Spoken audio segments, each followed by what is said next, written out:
Have you become stuck in an area of your life? Do you lack clarity in your purpose? Are you wondering how to create the best version of yourself? Welcome to Modern Lifekeeping, where we discuss ways to thrive in today's world. I'm your host, Lori Christine. I have personally overcome a difficult childhood, an abusive marriage, and the death of my child. All it took was for me to invest in myself more than I was investing in anyone or anything else. The next series in this podcast will walk you through the steps I took to heal myself. It all begins with getting to know yourself. This requires self-awareness and a whole lot of self-love. The first episode of this series will discuss how and why each one of us is being invited to invest in ourselves. Investing in ourselves is a risk many of us avoid. We have beliefs around what it means to invest in ourselves, and these beliefs keep us stuck, perpetuating more and more things to fear and to avoid. After a while, the hamster wheel we're on becomes comfortable and we lose sight of our potential. But we are nonetheless stuck. We have been programmed from a young age to forget our potential. How do we become programmed? Well-meaning adults, not so well-meaning adults, culture, extended family, friends, government, injustices, media, religion, school, or just some of the sources of our programming. This programming keeps us stuck. To get unstuck, we must increase our awareness of the thoughts we think and the beliefs they represent. Once we become aware, we can consciously choose to embrace more expansive thoughts and beliefs. It begins with a choice to invest in yourself. We won't be stuck for long when we are investing in ourselves. In addition to becoming unstuck, investing in ourselves has other benefits, including confidence, clarity, focus, freedom, increased awareness, knowledge and skills, as well as power and strength from understanding the unique parts of ourselves. All of that just for putting yourself first. The block forms when we put others before ourselves. This very action is the block. We are subconsciously blocking ourselves with other people. There are many reasons we put up this block, but we will discuss those in later episodes. Today we are bringing awareness to the power we have to put ourselves first. We are transmuting a limiting belief that teaches us to put others before us. There are times and places to be selfless. It is not in our best interest to continue being selfless at the expense of ourselves. So you may be wondering, what does it mean to invest in ourselves? Investing in ourselves means getting to know ourselves, knowing ourselves more than we know anyone or anything else, really understanding our strengths, challenges, life lessons, purpose, etc. It even means exploring why we put the needs of others before our own. When we invest in ourselves, we become aware of our dreams, limits, potential, strengths, and triggers, allowing room for the power and strength we have within us to thrive. Investing in ourselves means choosing our best interests, putting our needs above those of others, and remaining true to ourselves. Do this with unconditional love for yourself and with the intention of being the best version of yourself. If hurt people, then healed people heal people. Imagine a world where we focus on our well-being, not at the expense of others, but for the benefit of all. I spent decades putting the needs of others before my own. I can assure you it was as close to hell as I will ever be. I was expert at making excuses and justifying it to myself and others.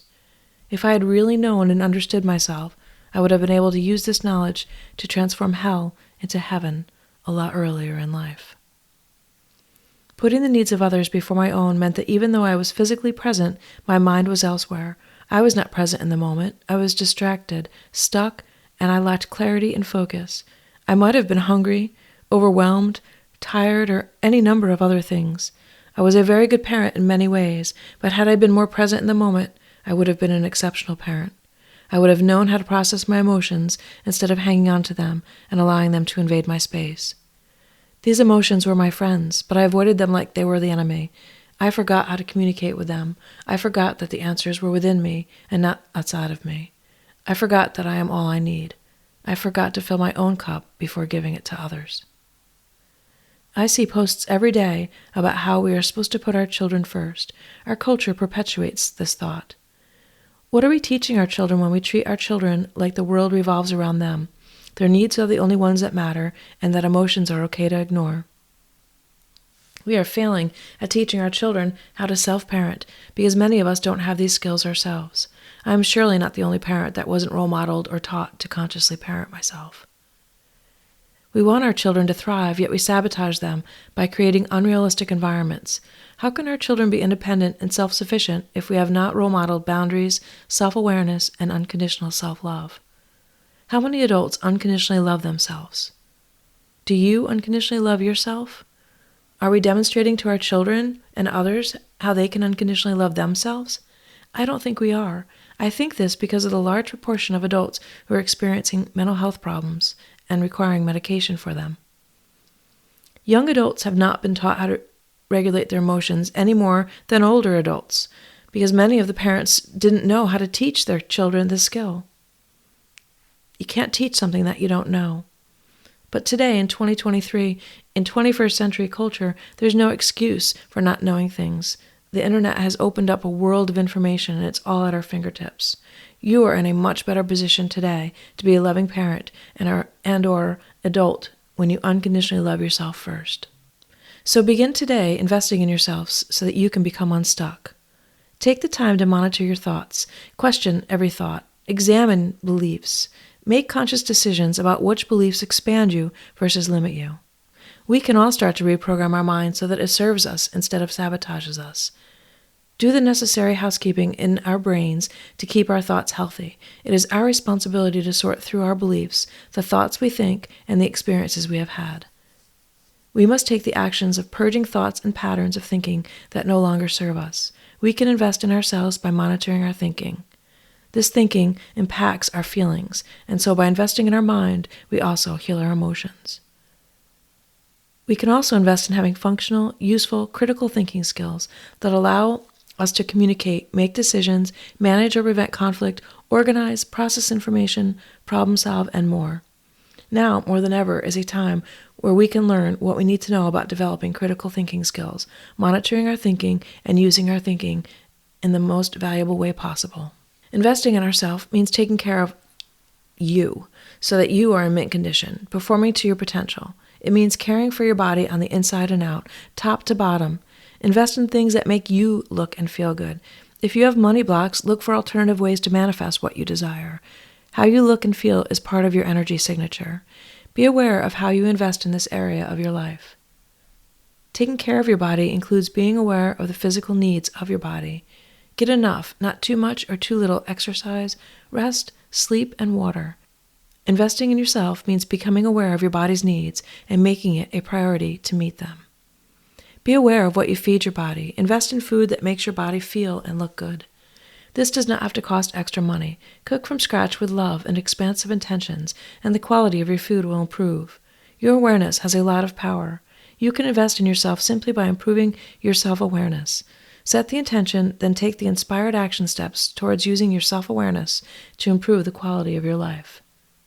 There is no right or wrong way to invest in yourself, but consider the following guidelines. Investing feels expansive, so do what makes you feel expansive versus limiting. Investing feels expansive, so do what makes you feel expansive versus limited. Invest in yourself in ways that feel right to you. How you invest in yourself is how you show up for yourself. Remember that what others think of you is none of your business, just like what others think or do is none of yours. Be aware of where you are focusing your energy. Tune into your body. What is it communicating to you? Does your head hurt? What is your head trying to tell you? And allow yourself to dream and to explore the what-ifs that allow you to thrive. Investments are for the long term. Even though you are increasing your awareness of the details that make up you, don't lose sight of the big picture. Treat yourself with patience and unconditional love. Know that it's not what happens to you as much as how you respond that matters. Our responses are within our control and are opportunities for us to practice being aware and unstuck. Thank you for listening to this week's episode of Modern Lifekeeping with Lori Christine, brought to you by Kira Kisses. Invest in yourself by getting to know and understand your mind, body, and soul. Become aware of where you are blocking yourself from your potential and learn to love yourself unconditionally. For more information on my individual and parenting support groups, retreats, and services, visit Kira, Keara, Kisses.com. Thank you for listening. Until we meet again, keep wondering.